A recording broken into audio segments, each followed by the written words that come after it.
This is a sick setup here. What is up, everyone? I am Giorgio, your host of the show. I am joined right now by my co-host, Dan the Cash Register. And the man you can see below us is probably the most winningest wrestler we've ever had on the podcast. Another Cal Poly alum. Probably Nice. the best Cal Poly wrestler, right? Probably the best Cal Poly we've ever had In on our the network? podcast. Yeah. Make sure to clip that and send that to Chuck real quick. I'm sure he will enjoy that very well. This is Chad Mendes, everyone. Say hi to everyone, Chad. What's up, guys? Thanks for having me on. Oh, no problem. We are here to talk about your new bare knuckle boxing career. He just gave us some news that we can break live to you, live to everyone. Dan, you want to have headphones on so you can hear? Yeah. Oh, yeah, cool. The fight got moved. No longer October 22nd. We were super pumped to see you debut your bare knuckle boxing skills. Do you know when it's going to be moved to? I do not, and that's what I'm waiting to hear back. They were supposed to have a big meeting yesterday, so we have a call in this morning. Still haven't heard back, but I guess they couldn't get licensing figured out in Arizona, so that car got scrapped. Damn it! All right, but I'm shooting. They're trying to do. There's one at the beginning of November that we're trying to get on. There's also one at the beginning of December, but we're due with our second baby right around that time. So I think that's a big hell no from the wife on that one. So I think it's either going to be November, and if that doesn't work, we might have to push back till the beginning of next year. So fingers crossed the November one works. Okay, cool. I know you had to get released from the UFC for this. There wouldn't be any hiccups with like pushing any new dates from them. They're going to release you for everything. And I didn't get released. They just basically, I'm still under contract from UFC. They're just basically allowing me to go compete in this. So, but nothing like that. You have 4 fights left on your contract, correct? I believe it's either 3 or 4. I think it's 4. Mm-hmm. Yeah. Any hopes of MMA comeback after this, or are you going to focus on boxing right now? I mean, obviously right now I'm focusing on boxing, but I don't know. I have 3 fights on this contract. I might fight these out and just see how I feel. If I feel like it's, there's still, I mean, ultimately it's got to come down to this. Let's be honest. The UFC's got to pay me more. Like Get that money. my contract with them just sucks right now, and it's not worth my time, energy, and damage to the body for what I'm getting. So, we'd have to renegotiate if they'd be open to that, and it would have to make sense, Oh, for sure. Running any of those losses back, hopefully, would be a huge payday for you right now. Any of those guys. I mean, it's literally a who's who of the best. UFC Hall of Fame are the only guys you've lost to in your career, which is pretty amazing. Although I don't think Aldo's on the table right now at 135. No. I mean, you're looking. I don't know. I don't know how that guy makes 35s. I don't know how he would make 45s when we fought. Like, that guy was huge. Right. I don't understand it. I mean, I guess that's one of the main things I want to talk about. This show is like weight cutting. Like, you went from 25 your first 3 years in college up to 41 your senior year. Like, what's difference? What'd you learn, like, weight cutting in MMA versus weight cutting in college? Because I think coming out as a wrestler, you feel like you know everything about cutting weight. I mean, I think the biggest takeaway from weight cutting that I learned in college was don't do so much. Like, I was killing myself to make 125s. Like, that was the hardest weight cut I've ever done in my whole life. And I'm making weight 2, sometimes 3 times a week. I mean, I was cutting like 25, 30 pounds, and I was pretty lean. It's not like I'm walking around like a chubby kid. So it's like I'm just depleting my body of everything, all the positives, the hard work, all the preseason work that you put in to build the muscle, to strengthen that muscle and build that cardio. You're taking all that away, basically. Your body's eating itself, just so you could step on a scale and weigh a certain amount. And it's like, why the hell are we doing this? Like, it took me, 2 years of making 125s, basically the second year of it, after I was an All-American doing it the first time. And then my coaches were like, we want you to do it again. And I'm like, I'm even bigger than I was then. So, but I'll try. And I made weight for like half the year and ended up blowing out my elbow, probably because my tendons, ligaments were all wore out from just depleting myself. So dehydrated, yeah. Yeah, I didn't even get to finish that next year. And so the year after that, they wanted me to go 33s, which is a weight up. But again, I'm just continually growing each year. And so it basically was going to be the exact same thing as cutting back down to 25. I'm like, look, guys, let's have a meeting here. So I basically made the decision to go in with my coaches and say, how about this? I'm getting into fighting after I'm done wrestling. The smallest weight class at that time was 145s. I said, that's where I'm going to fight. I was like, I might as well get used to competing against guys that are, that 140 to 150 size range. I was like, my senior year, I would rather enjoy my last year of wrestling ever and not killing myself cutting weight. I want to focus on getting better, focusing on staying strong to the season and competing at that top level instead of just worrying about every single practice, how much I'm losing, like how much I'm sweating, what did I put in my body? Do I weigh too much? It's like, let's just go out there and have fun. And they were like hesitant at first. They're like, look, we're going to let you do this, but if halfway through the year you start losing the guys, not because they're better than you, just because they're bigger than you, then you're not going back down. Like, you're stuck there. I'm like, whatever, like, let's do it. And it was the best year I ever had in my entire wrestling career. I went undefeated the whole season and only lost in the finals on a kind of a crappy call. Oh, I remember watching that match live. I watched it with my mom. We were like out to dinner together. We were watching that match live. Awesome. I really thought you had two at the end of the second. Yeah, it should have been two, bro. It was two all day long, and then that crazy scramble there at the end. It's basically the same position, like, because this was like right when funk was like kind of like being a thing in wrestling. So like you never knew you could be on your back before they gave the two, so you didn't know when to scramble, you didn't know when to keep wrestling. But oh man, that match was amazing. You still have one of the best double legs, if not probably the best double leg around. It's like every single match, you're taking everyone down. As soon as you can get your hands locked and get your hips under, like, I mean, you're taking people down. That was just being explosive and being able to work under. I think I'm so short, I was able to just get low and get in there quick. And that was something we trained a ton, me and Sammy Henson, and just working different setups from the tie up to get in on that blast double. I mean, we all know, like, as a wrestler, like, double A is going to be your highest percentage of success as far as finishing the takedown.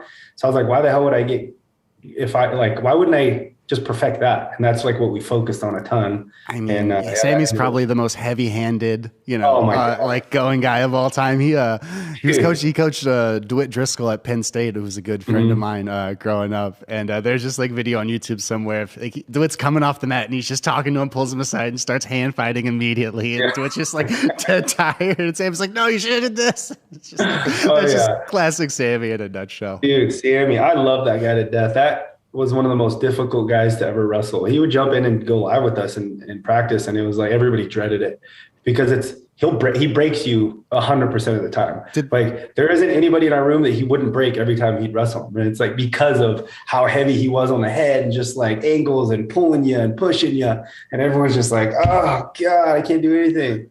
You get so tired so quickly. Did that loss in the NCAA finals have put like a chip on your shoulder for your MMA career in any way? Yeah, 100%, man. Now, obviously, the goal was to jump into MMA right after anyways, but, my lifelong dream was to become an NCAA champion. You go through high school to get recruited, and then you go through college, like, you want to become that NCAA champ. And, it's a bummer when the ref comes up to you guys. He came up to me and my dad after and was like, look, I just want to apologize. That was a bad call. And it's like, thanks for apologizing, but you should have fixed it out there, like, that just took my lifelong dream away, and it just kind of sucks. But, it definitely kept that fire lit. Like, I wasn't done. I think I still would have had that fire, but it just added a little something to it to be like, look, dude, I'm not going into wrestling anymore. Like, I'm done wrestling, but this is going to transfer over into MMA. How'd you know before your senior year that you were going to go to MMA? Like, who first got you into it? Uriah Faber, for sure. Like, I when he was coaching at UC Davis, I was still in high school. He was trying to recruit me to come to Davis. And I went out there on my recruit trip, met him then. And I used to go in high school, I would wrestle open tournaments and just compete with some of the college wrestlers. Mm-hmm. And I was beating some of his teammates that were already in college when I was in high school. And he's like, dude, we got to get this guy. And so we kind of kept in touch. I ended up going to Cal Poly, but we worked wrestling camps together over the summers. Mm-hmm. And, our head coach would put together like a 6-week-long wrestling camp up in Squaw Valley in Tahoe. And kids would come in like every 5 days or something. A new group would come in and So we were all the counselors, and Faber was training for one of his like early fights back then. And he couldn't get any of the wrestlers to train with him because he just kept hurting everybody. And so I was just like, screw it. I'll jump in with you. I don't know any jiu-jitsu. I don't know what I'm doing, but I'll roll with you. And we rolled for like a couple hours, you know, and obviously he just kept submitting me over and over and over again. But he's like, dude, I think you'll be really good at this. He's like, if you want, he's like, when you're done with your college career, he's like, you have a place at my house. He's like, just come up, and till you get some money, you could just stay with me and train. And that's what I did. I graduated, and next day moved up to Sacramento, moved into a spare room, and just jumped right into pro practice with all these animals up here, man. And trained for 3 months and had my first pro fight, and I submitted the dude in the first round. I was like, this is awesome. I think I got like $3,000 or something, you know, which right out of college, you're just like, score, like so it's much like I'm money. rich now. Yeah. Yeah. And so I was like, dude, I could definitely do this for a while. And it just ended up rolling along. And now we're here. So you're saying Vince McMahon never came knocking on the door No. like Gable, right? No Vince. Oh man, that's hilarious. Oh man, but I'm glad bare knuckle boxing did. You're back to 2-minute rounds. I know, that's what's cool. You're at 155. Yeah. You know, you're only throwing hands. You got no fear of the takedown. You got no fear of the kick. Like, I'm seeing all the Instagram posts, looking good, looking sharp. Thank you. Yeah, it's been awesome, guys. Like, this is like, obviously in wrestling my whole life, you focus on one thing. You know, it's basically your wrestling skill set and some, you know, strength and conditioning, obviously, but like the actual skill set, it's one thing. And I feel like when I can put all my energy and effort into learning one specific skill set, I feel like I get so much better faster. Like MMA, you kind of dilute everything, just spread out through a camp, because there's so many things you got to train. You know, you got, like you said, all the kickboxing, wrestling, jiu-jitsu, you know, your strength and conditioning, boxing, and there's so many things. There's not enough time in the day to really put in like 2 hours on each thing. You know, you'd be training from sun up to sundown. It's just not possible. And so it's been really nice focusing on basically two things: it's strength conditioning and boxing. And I feel like I'm making some big improvements in a short amount of time, which is always fun. It's motivating, like seeing these improvements, which makes me just want to get in there and keep going harder and harder and harder. So it's been a lot of fun for sure. have you done any actual bare knuckle sparring yet? No, I don't think we'd kill each other.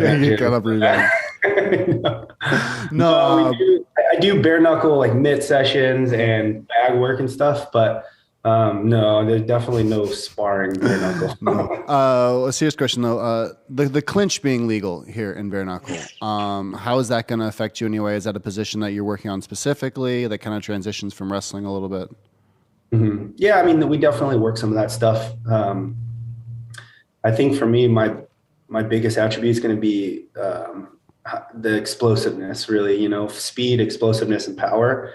You know, being able to work on accuracy with those things is going to be deadly, I think. You know, keeping the pressure that I can put on guys, especially in those 2-minute rounds. You know, we're training 2-minute rounds, and it feels like 30 seconds in there. I'm just like, dude, this is nice.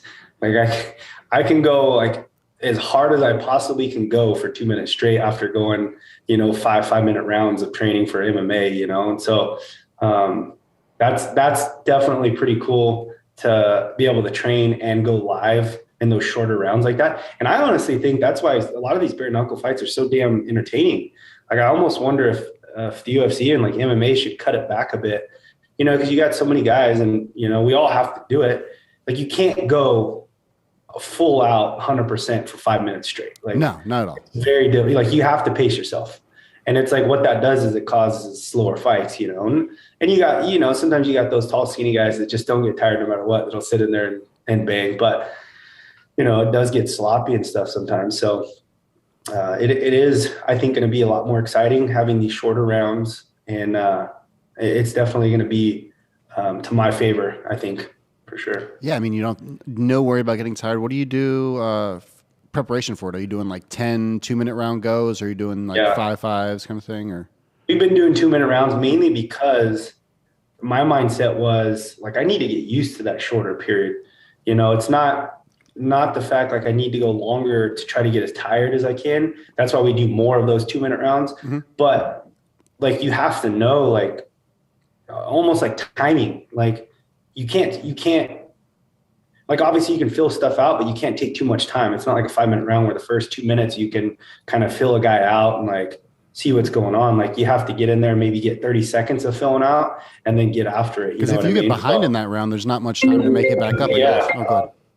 No, sorry. No, you're good. No, yeah, exactly. And that's why I get used to doing those 2-minute rounds just so you can see and feel like what that timing is like. Cause it definitely goes by fast. Yeah. I mean, remember Taylor Starlin, I think it was like 2 bare knuckles ago, where she just went all out for 30 seconds to just overwhelm that girl. Yeah. Just destroyed her. Yeah. It didn't like nothing happened. Like that's a legitimate like strategy in bare knuckle. Yeah. And that's have you fought in the circular ring at all? Have you stepped into one of those bare knuckle rings yet and like checked it out? I haven't yet. No, we've been doing stuff in our cage, which is actually smaller. Basically just training, less running.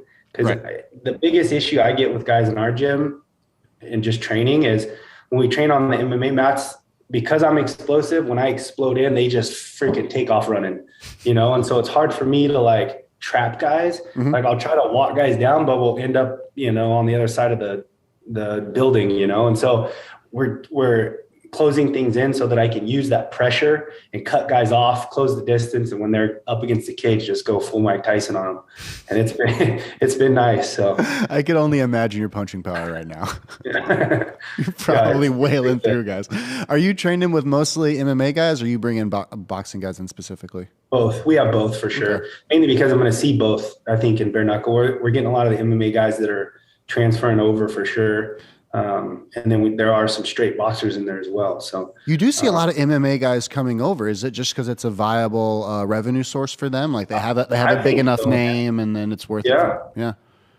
They got some big investors, and they're willing to pay. I mean, this contract's bigger than any UFC contract I've ever had. So it's like, well, congratulations. That's amazing. Motivating. Yeah. And I think that's why I think that's why a lot of these guys are seeing that and being like, well, shit, all I have to worry about is boxing. Like, let's go. I'll do that for more money than fighting in the UFC, So, I mean, that's awesome. Speaking of money fights, we got a big money fight tomorrow. I don't know if you've paid any attention to that. We got a Evander Holyfield fighting Vitor Belfort.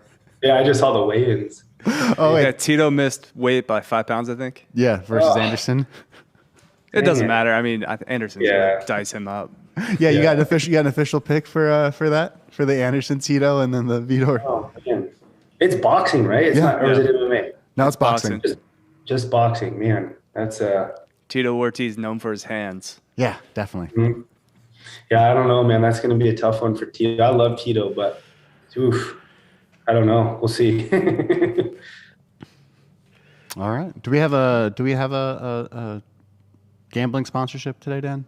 No, we don't. Oh, nice. Not cool. today. Well, if any of you at home are gambling, Chad does not have a pick on the fight for tonight. I don't. Do it responsibly. Do it responsibly. And if you need help, call that number. I'm sure it's in the ad read somewhere. Oh man. We talked about 141 a little bit. Any idea, like any potential opponents kind of in the mix yet, or have they found? Oh man, that's another thing that's kind of bumming me out. Like even if I was October 22nd, we still haven't heard a name. So it's like, I don't know. I don't know if I'm fighting a southpaw, conventional. It's like I'd like to like watch some video on the guy. But do a little, watch a little game tape. Nice. Any idea of who you're fighting? Yeah, they're just going to take somebody out, like parts unknown. Some guy's just going to come out of the shadows, and you have to fight him. Bring it. Let's go, guys. It's like UFC 1 all over again. Just someone comes out into a cage. It's actually, it's a tournament. My favorite about like UFC 1, 2, and 3, there'd be like the subs that would just get to the final round without fighting a single fight. Dude's already gassed after like 2 or 3 fights, and he's got to fight a fresh dude. Didn't seem fair. Didn't seem fair at all. Dude, those old UFC fights were crazy, man. I think dude's remember talking to just fighting multiple fights in one night, like. That's crazy. No way. Like thinking about how I feel like after that Aldo fight, the second one, like there's no possible way I could have fought again that night. Like not a chance. No. But those guys would do it. Like it's crazy. Fighting a guy that's like 300 pounds heavier than you. Yeah.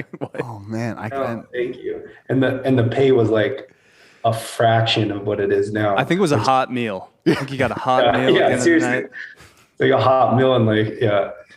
No, They put all the entry fees in a pot, and if you won, you got to take the pot home. yeah. You got an entry for 50-50. That's what it was. Yeah, the 50-50. Right. God. Oh, man. man, that's sad. Yeah, I guess thinking back on your MMA career, is there any like specific fights that you have that you wish you would have done something a little bit different, like watch the game tape a little bit different? I know you spoke before about cutting weight for the Frankie Edgar fight. You really didn't feel like you were quite there for that. Is there any other instances in specifically? Yeah, that's definitely one of them. And honestly, it's like the Conor fight. Like I wish I could like have a redo on that one, like have a full training camp and like actually prepare. I mean, I know that's a guy that I can beat. Just stylistically, it would have been an easy fight, being able to just take him down and grind him out for 5 rounds. Oh, it looked great. He tried that flying knee, and you caught it like in like a high single, and just ran the pipe like right off the bat, and you were just like, okay, I'm gonna do this all day long. Yeah, exactly. Once he was on his back, he was just content, like locked guard. Like to me, those were the easiest fights ever. Like when the guy was just okay holding you. It's like, all right, I'm just going to rest here for a second and eat elbow. I'm going to rest for a second and eat elbow and just wait, grind out a 5-minute round like that. And it's like, God, if I had a little bit more gas in the tank, it would have been like that for 5 rounds, But, and do you think that was from the weight cut?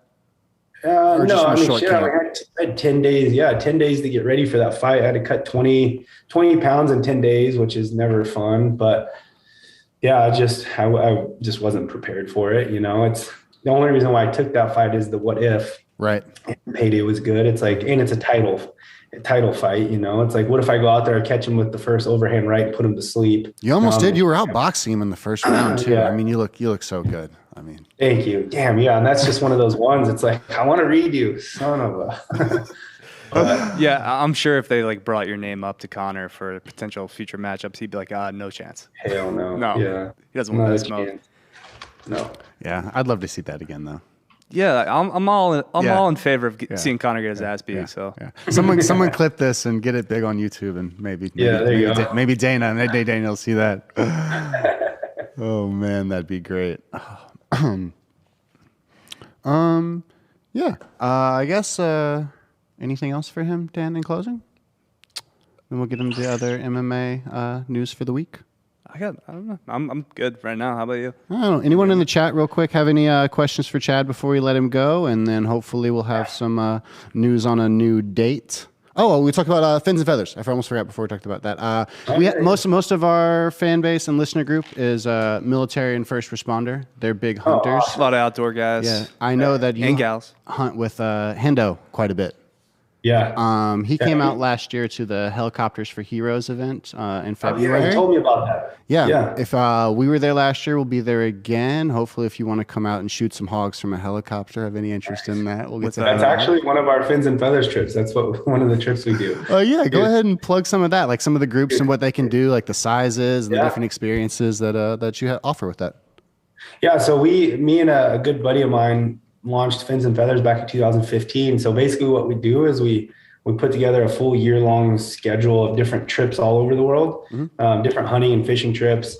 And then what we do is we'll book clients on those trips, and then we put different athletes or celebrities on the trips with the clients. So, different MMA fighters, UFC fighters, Bellator fighters. We have pro baseball, basketball, football, PBR, pro snowboarders, actors, like just different guys and girls that you would see on TV doing something. And they basically have huge passion in the outdoors. They all love hunting, love fishing.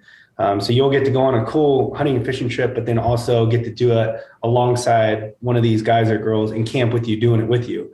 So, it's just a cool experience to, go out, be able to provide for your family, and yourself, and bring home some wild game, really good meat, but also doing it while making some amazing memories, getting to meet these guys and girls and hang out with them in camp, and getting to bond with them. Like you can't really do this anywhere else. You go to a meet and greet, you take a photo with them, maybe shake their hand, get an autograph, 30 seconds to a minute, and it's, on to the next person. So it's like, this is an experience where you get to sit around a campfire and tell stories, talk shit, have some drinks with them and, really get to know these people on a personal level that you wouldn't get to do that anywhere else. So, it's the business model was, obviously teaching people that either have never hunted before or are very inexperienced, how to do a lot of this stuff and how to provide for themselves. We also take people that are very experienced and, now it's just a cool experience that they wouldn't get to do hiring a different guide somewhere else. They get to do it alongside one of these other athletes. So, that was something we launched, like I said, back in 2015, and it's just been growing every year, which is just phenomenal to see. And just the reaction, I wasn't sure how people were going to take to it, but it's been doing well, man. It's been really fun. So people can check it out, finsandfeathers.com. And we have our schedule on there and everything. So it's already quick. The celebrity already paired up with the hunter fisher style. So then you can know exactly what you want to. Yeah, exactly. Mm-hmm. And some of that changes. Obviously we just put tentative, like possible celebrities on the trip just because with fight schedules and things change, we'll usually list like 3 or 4 guys or girls that are possibly going to be on there. And then, if one of those guys or girls can't make it, somebody will be on there or a couple of them will be on there. Like our tuna trips that we do, we typically have 2 to 3 different guys and girl celebrities on the trips with these people. And it's fun, man. We book out a whole boat. It's a 90-foot boat, the Shogun. There's usually anywhere from 18 to 25 of us 18 to 33 of us on these boats, and lots of tequila, lots of bluefin tuna, sun, and definitely some good times, man. So that sounds great. These are definitely some of my favorite trips of the year. I feel like Richard Danoff and AJ Gamble are going to sign up for that right now. If you guys are in the chat, they're running to that. Get my dad involved too. Yeah. I guess we have one last question from Bill Schofield in the chat. He says, if there was one MMA fighter in specifically that you would like to box, who would that be? An MMA fighter. Right, that you would like to fight, I guess, just in a pure boxing match. And I guess I've never thought of that. Maybe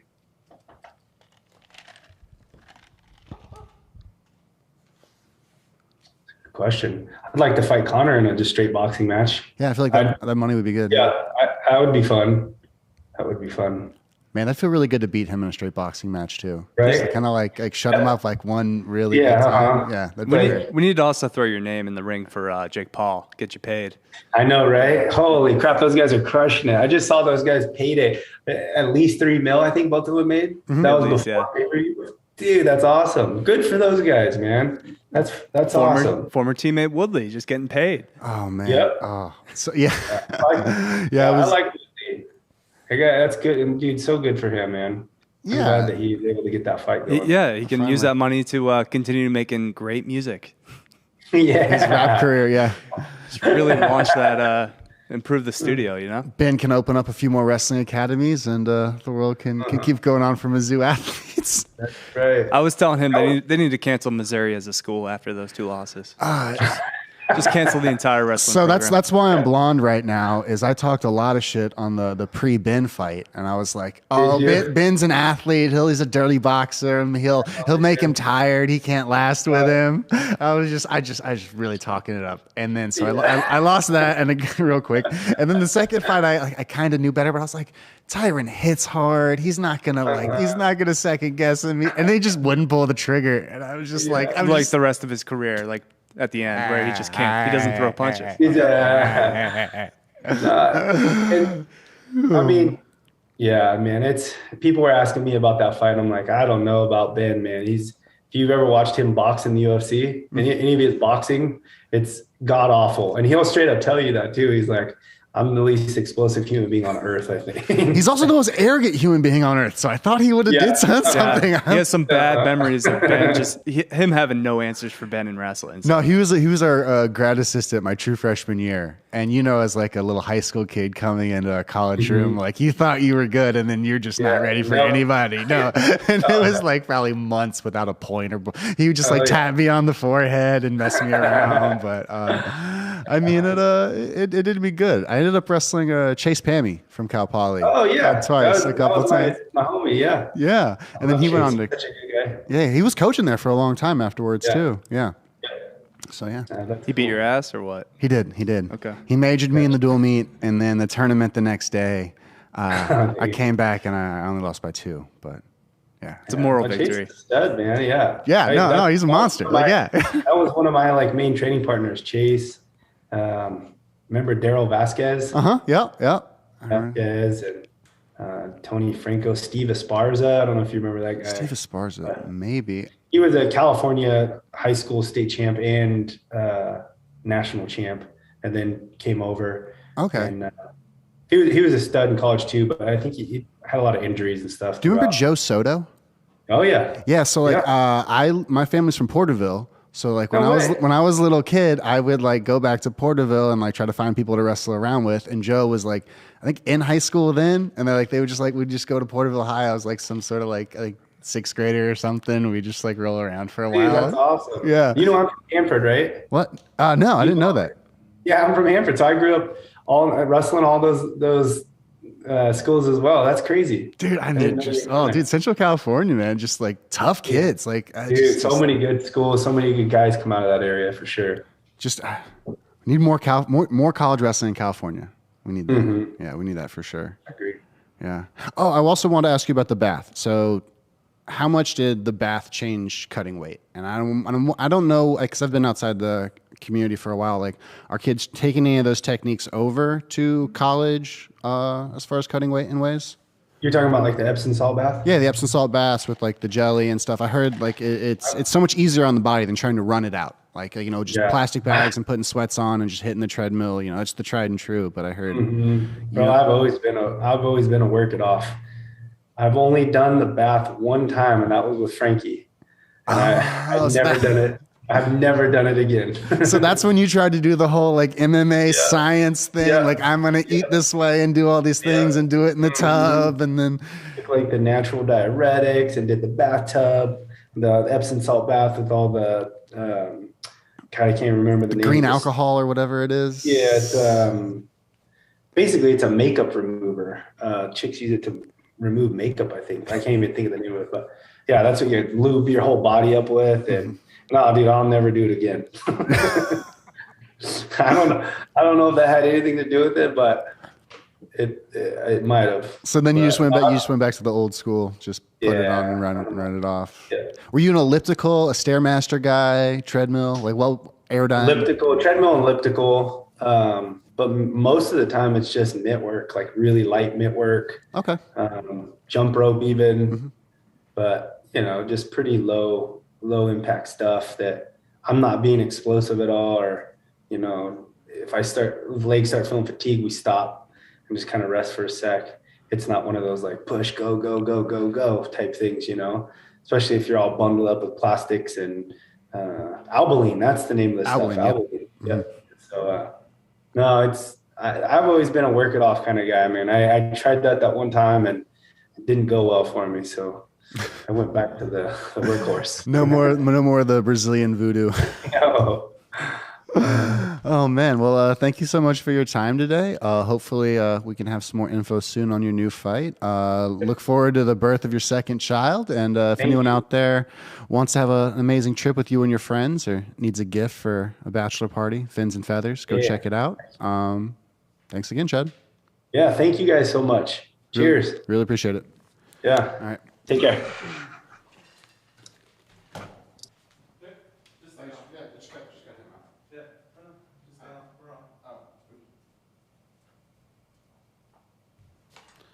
Sorry I ran away, everyone. I thought I was going to be the one to do that, but it was Daniel.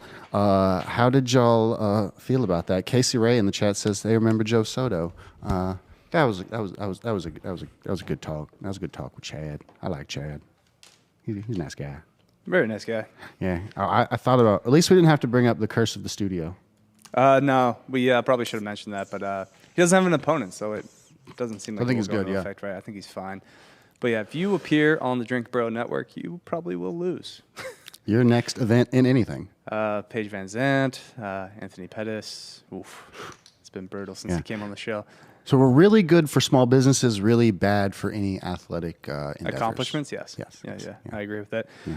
We got a fight night card this weekend. We do. Let's bring it up. You got Anthony Lionheart-Smith. Oh, God, don't want to watch that. No, I sure don't. Yeah, I really hate that guy. He did look good in a suit, though. I'm not going to lie. ESPN made him look good when he was side by side with Michael Chiesa. Yep. I think last time we brought you that fight companion. We can also hear the announcers in our own headphones now when we do the fight companions. So in case we don't know what to say, we'll just mirror whatever they're saying. And you guys will probably like that a little bit more. Yeah, and he's fighting Ryan Spann, of course. Don't think it's going to be a super loaded card. Starts tomorrow. A lot of people will be watching college football, I'd imagine. Yeah, I mean, we didn't even get to talk about that with Chad. I wish I would have brought that back. That was one thing. So tomorrow's also the World Team Trials, wrestling. Can't miss TV. Yeah, can't miss that live on Flow. Oh man, I really wish he was here for that. We would talk all day about that. I'm sure you guys would have loved it. College football tomorrow, and we have the Evander Holyfield Vitor Belfort fight, which I kind of want to bring you a watch along for. Dan wants to spend time with his girlfriend. I clearly want to ignore mine. Oh no. I mean, my girlfriend's in Vegas right now. Oh, then why aren't you wanting to try to make this money? Dan time. Dan, what are the odds right now? Like, let's bring up these odds. All right, do you want to? What are the Anderson Silva Tito Ortiz odds? Fucking like Tito's got to be like a plus 500 underdog. Like Anderson Silva, you're making no money. You're gonna have to let's find out. You're gonna have to bet like $1,000 to win any money on Anderson Silva. Let's find out. Oh, Jim Miller's fighting tomorrow. Also, Ariane Lipsky, the Queen of Violence. Holyfield's plus 195. Vitor's minus 245. What are you feeling on that? Dude, last second opponent. I have no desire to watch this. I'm telling you. Fucking Trump's coming in. He's gonna announce with I think his sons and Jorge Masvidal, which might be interesting. Yeah, this sounds like the biggest shit show ever. But that's the alternative commentary. I don't know if you have to like buy that separately. Definitely not. Oh wow. What? You were right. It's bad. Yeah, it's not good. It's minus 1,000 for Anderson Silva and plus 700. $1,000 to win $100. You're not going to win any money. No. Oh, Joaquin Buckley's on this card tomorrow? Okay. What's this props line? Devin Clark's on this card. It's not a terrible card. Like I've seen worse fight nights. But here we go. Silva by KO, TKO, or DQ is only minus 165. I'm not touching this. I have too much. Dan, you're the dirtiest. How is Dirty D not touching I'm spread this? way too thin with college football right now. I'm in college football mode right now. I just simply cannot care about this. If you're in the chat, please let me know how you feel about it. I do want to tune in for Silva just bouncing Tito Ortiz's melon head off the fucking canvas. And if you're going to watch it, why not make a little money? Because I don't want to bet $1,000 to win 100. Wait, how is the Silva by decision or technical decision plus 185, and then Silva by KO, TKO, or DQ is minus 168? Couldn't you just take both of those? No. Why? I guess you could, theoretically, yeah. And I feel like that's still better than the just Silva and the minus 1,000. Does that wait? I still didn't hear you. What was the second option? TKO, KO, or DQ is minus 165. Decision or technical decision is plus 185. Yeah, I guess. Why would you take Silva by himself? You would just take those. Right. See, this is the kind of crazy math that I'm here making you money on the Drinking Bros Network. Wager cut off September 11th by 10 p.m. So, and I don't see a wager limit on this. Never forget. Tomorrow. No. I don't want to watch this. I'm not at all. This does not sound interesting to me at all. If anything, I might tune in for the fight night, but it starts at 6. It is a kind of weaker week in college football as well. I don't know. Maybe we'll come in tomorrow night. Text me tomorrow and see how I feel. You know? Giorgio? Yeah. Oh, no. What? Just in your Giorgio zone right now. I'm just trying to beat the odds. Trying to beat these my bookie odds. I not all of us can be Rostradamus. I do think there should be a Dan head-to-head Ross poll. So if anyone out there wants to keep track of that, that'd be kind of great. Well, I'm transparent with my record for college football. But I want the specific outside top 25. Dan v. Ross. Well, if we're going on NFL, I am 1-0 because last night on the show I said Cowboys 9.5, and he was on the Buccaneers plus 6.5 or minus 6.5. So did Buckley go up to 185? Wasn't he at 170 before? Buckley is fighting. Oh, we're just bouncing around cards. This is the start of the main card on UFC Fight Night, and I was going to run through the whole thing, give everyone the picks in case they were trying to make some money. See, Dan, I don't know what happened to Dan. Dan used to be all about that action, and now he's just over here. Beard. This is a fight night that I don't care about, and it's a boxing match that I don't care about. You'll bet on high school football in Texas. Only if they have the odds. And no, that's not true. Usually, it was once. It was a state championship. See? Like, I say things. You got to win state. But, yeah, no, I don't. There's no, but I think not a whole lot going on. Yeah, it's weird that Buckley's moving up to 85 for this. I think he's a 70-pounder. I don't like this. What else is on this card? Sorry, I clicked a lot of buttons, and now it's taking me a while to go back. I apologize for you, and I know this makes for great audio. Mm-hmm. The best audio. Always. That's the kind of quality you get here with the Papas of the G. Yeah. With the MMA Power Hour. Yeah, the Armin. Just fading. It's like a regular Power Hour. You're just fading at the end. All right, here's where in the quick take we're going to go. Oh, also, the just remembered, this Smith span card is next week. It's not even this weekend. We have a week off for the UFC. Oh, then maybe I'll watch some of these fights and give you actual picks. They're taking the week off because of Evander Holyfield versus Vitor Belfort. For respect, yeah. Right. Respect for... how broke is Evander Holyfield right now? Well, isn't he 60? Just doing it for the love of the game. How old is he? He's 60 years old. He's so poor. I don't know where it's being held at, but he literally can't be licensed in like 4 states. They're like no. They're like go. It's like got any change? We'll fight for change. I like seeing Holyfield just being able to box at 58. Just not. He seems to have like a not too much head drama, not too much brain damage. Vitor Belfort used to knock guys out and then chant jujitsu. Is he going to do that here? Maybe. Against Holyfield was a replacement for who was Vitor Belfort supposed to fight before this? I don't know. Dropped out. A Mexican fighter? No, come on. See, this is why we're not watching it. Who cares? Nobody cares. Yeah, a little bit. Not really. Nico, the Greco, cares. No. And Matthew asks how I feel about Dan Hooker being on the prelim for 266. I thought that was insane. It was Oscar De La Hoya, numbnut. Is he not Mexican? Yes. You got lucky. How did I get lucky? You got lucky. You just said some Mexican. Oscar, look, I, like Dana, have beef with Oscar, and I just refer to him as some Mexican, and because I'm also from Latin descent, I can do that. Okay. Well, he's out with COVID, obviously. So Holyfield got that stepped in. COVID, brother.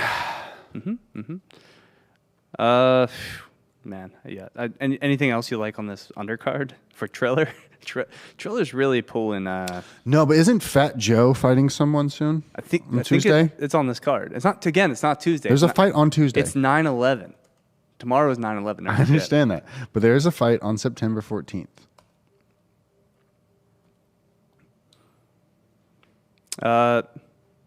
Matthew Chips says, Papa G, what is your thoughts on Dan Hooker being on the prelim for 266? That's kind of crazy, right? Just read that out loud like 30 seconds ago, Dan. We are living in a sim world. No sim world. You're jumping around, and I don't care for it. I'm going to hit you with a steel chair soon. Would you guys like that? Let us know in the chat if you would like us to just... I'll show you what real wrestling's about. Tables, ladders, and chairs. Yes, Fat Joe is fighting Ja Rule on September 14th on the Kano versus Orilla main card. That's getting no pub. On the Thrillerverse 2. Thrillerverse? Triller, Triller, Thrillerverse. Yeah, you said Verse 2. Okay. So, big week for Triller. Fat Joe is fighting Ja Rule. Why is no one else excited about this? What does Ja Rule think? Somebody go ask Jaws. Dude, is Fat Joe in shape right now? Again, so many questions. I need to see like a recent photo of Fat Joe. None of you would have known about this unless you were watching this channel. And I know all of you are so happy that you're doing so. He also once turned down $10 million to fight 50 Cent. Are we sure? This is the you put in Fat Joe fight. This is the first headline that comes up, and it's from 2020. That's how little pub this gets. The SEO, whoever's doing an SEO is not doing a good job. I'll tell you that. I'll tell you that.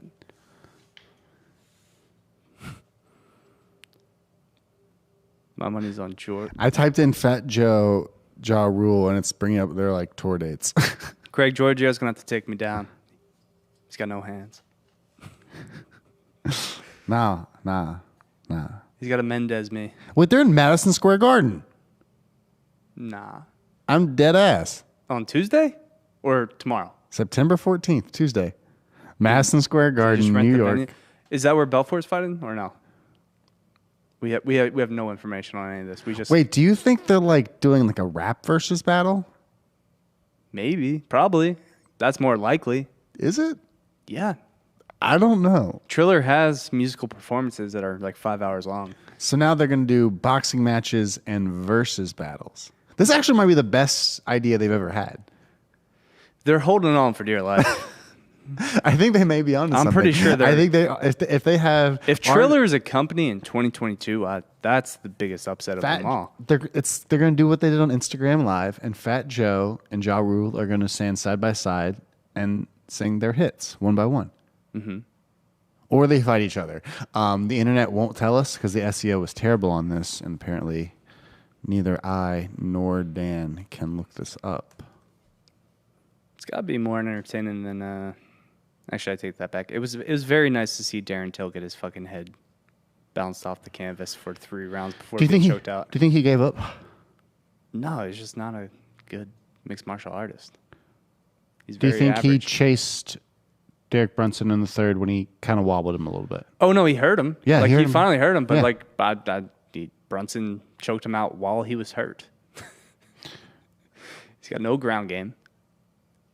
Brunson's so slow, though. Is Brunson the new gatekeeper? No, Brunson might get a title shot. Yeah, but is he going to destroy him? Yeah, probably. Izzy already destroyed him. Right. Izzy's And Brunson's only gotten slower. he's older. But if I'm Brunson, I'd probably fight Cannonier next because you're going to have to wait for the Whitaker. Cannonier is the opposite of slow. Right, but you got to fight him just because you have time to kill. Let's bring up the rankings. Well, I'm saying Izzy and fucking Whitaker are fighting. Yes.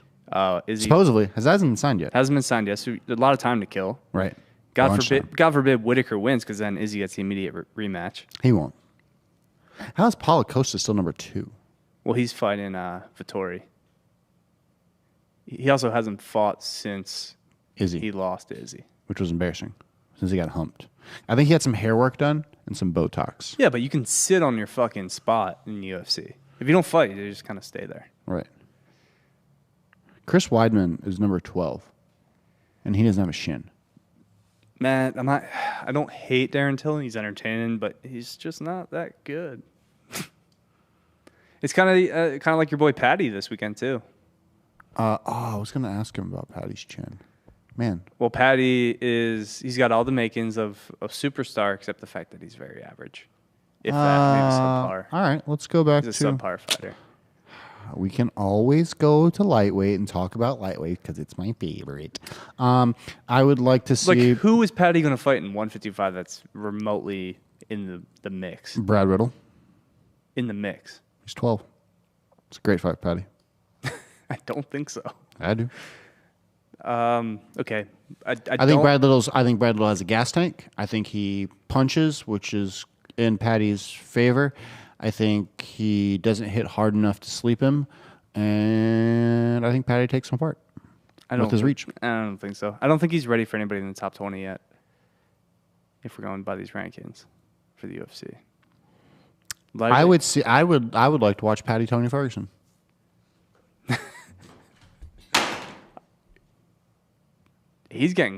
I think Tony starches him. It's a great introduction. I don't think it would be best for his career. I think it would be a great springboard for him if he could get that fight. I think Tony has one more fight to catapult someone up until he is washed up into obscurity.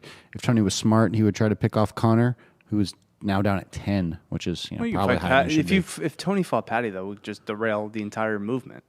Dana's not going to do that. Wouldn't derail the movement. Yeah, it would. He's not going to beat Tony. Yeah, he is. No, he's not ready. Yeah, he is. He's not ready there. Tony's got nothing left. Bro, he ain't ready to fight Bobby Green. Well, Patty fucks up Bobby Green. No chance.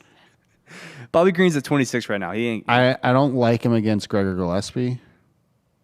I don't like him versus Dan Hooker. I don't like him versus RDA. I don't like him versus Islam, Michael, Beneil, Justin. I don't like him against any of those people for sure.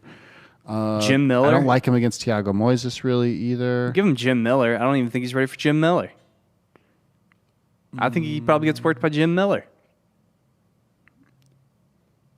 Oh man, Patty is not he's not that good. He's cool. I like his personality. I like his swagger, but he's just not ready for it. I forgot about Faziz too. Fuck it, feed him Clay Guida. Yeah, but that's what is Clay right now? Like it's 40, a name. Is he still on a UFC contract? He's 33.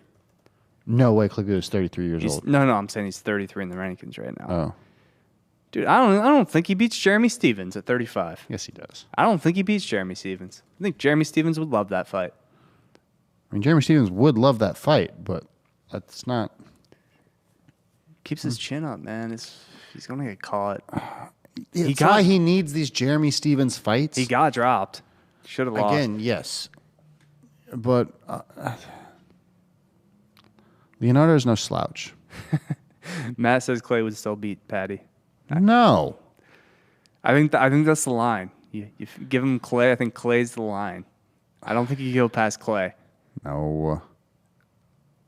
Patty's 54 right now. You need to not even... Does he even beat Terrence McKinney? Yes. He beats Brett Primus, who's in Bellator.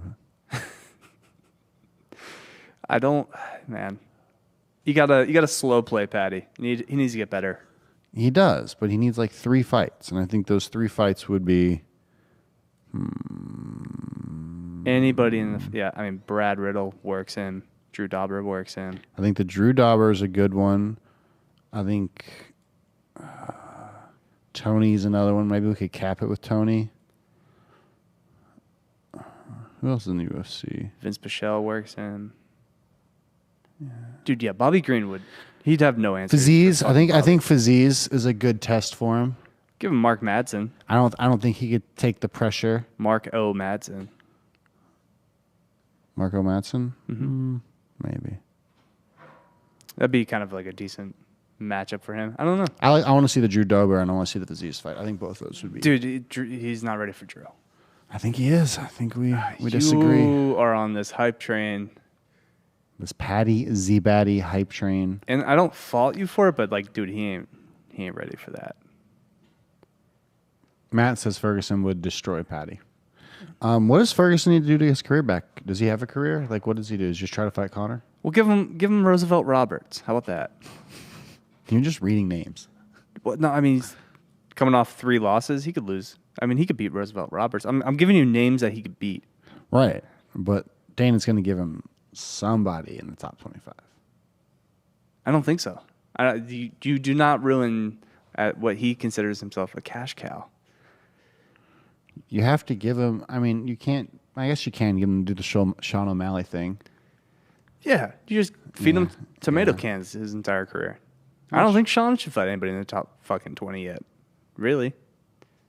He flirted with Cheeto Vera, and look what happened. Did Cheeto mean to do that? Check his kick? Yeah. Yeah, I think so. Okay. Just get all these randos from like the local scene. I went back and watched that Chad Mendes versus Volkanovski fight, and he was winning that. It's exactly like the Conor fight. He was winning that as well. Are we saying our new friend Jad, his gas tank? Are we questioning his gas tank already? Maybe. Matt, Volkanovski they're very similar fighters. They're both super explosive, close the distance really quickly, punch hard. Maybe. Pat, I mean, all right. What is your ceiling for Patty then? What is he doing in his UFC career? I think What is your prediction? I think it's a very similar career to Charles Oliveira. What? No, I'm kidding. Like he's going to be in the UFC for 10 years and then finally super quiet, super respectable. Takes a few bumps, kind of works his way back. And no, I don't. If you keep him away, it's just such a stacked division, man. I mean, if maybe he does it, maybe he doesn't. I don't know. If he's smart, you probably get out 155. Although, 145 is nothing to fucking blink at, or obviously 135 is the best division in all of mixed martial arts.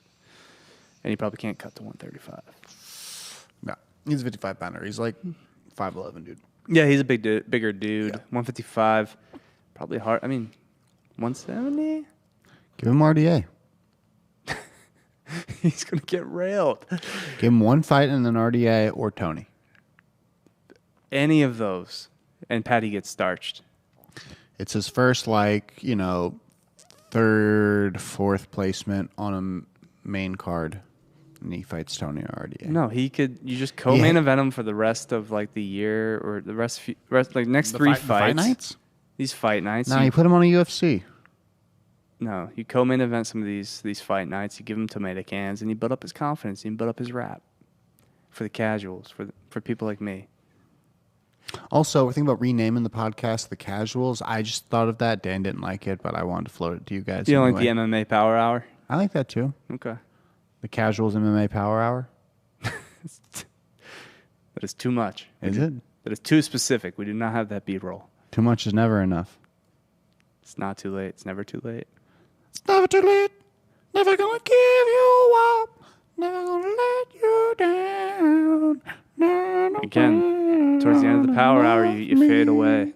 And that's exactly what we're doing. Should we start drinking and actually making it a Power Hour? Yeah. No, I'm just kidding. Make sure to tune in tonight. The Hour of Casual. Okay, Craig. For Jack Sesh. It's going to be a Zoom Jack Sesh. It's going to be a Zoom hang.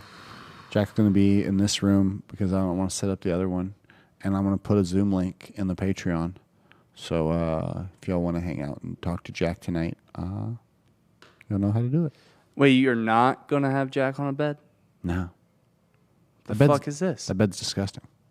Wash the sheets. It's not my job. Have Nick wash the sheets. Nick already left. For next time. Next time, I'm Papa G. This is Dan the Cash Register. And I will make my way over to slowly turn this off so we hit the hour limit. I don't think there's an hour limit. Sing them off. Sing with what? If you guys, okay, guys, what do you want to hear me sing? Take request. How about a little? I believe the Killers are in town, right? Yeah. Oh, do Ross. A little Mr. Brightside. If you guys want to see Ross tonight, he's going to be at the Killers show. He's a big fan of the Killers. I told him and Jesse to take some ecstasy. I don't know if they Sing took them my off. advice. Somebody told me You had a boyfriend that looked like a girlfriend. I had a February of last year, and I had potential. Rushing